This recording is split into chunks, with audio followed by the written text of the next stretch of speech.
Assalomu alaykum. Xalqaro hamkorlikni kengaytirish va o'zaro tajriba almashish o'tgan hafta Milliy gvardiya faoliyatining asosiy yo'nalishlaridan biri bo'ldi.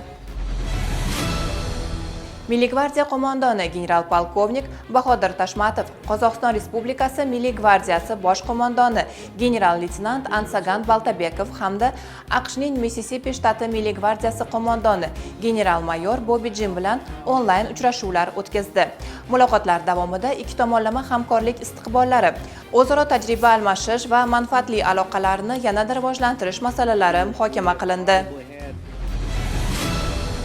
Yoshlar oyligi va yoshlar kuni doirasida Milliy gvardiya qo'mondoni yoshlar bilan bir qator uchrashuvlar o'tkazdi.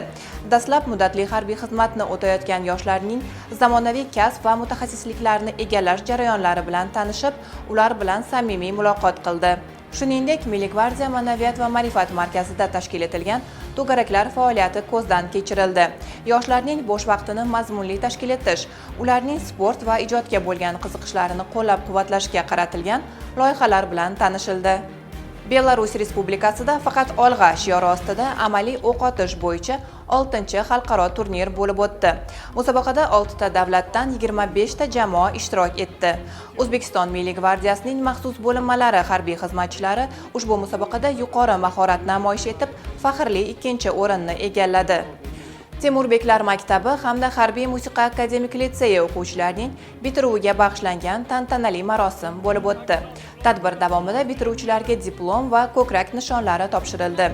Harbiy orkestr hamda ijodiy jamoalarning chiqishlari tadbirga o'zgacha shukuh bag'ishladi.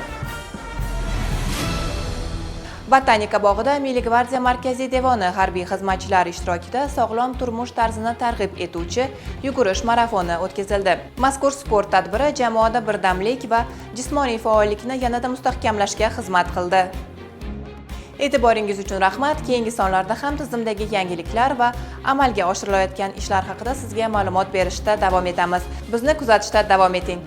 Xayr, salomat bo'ling.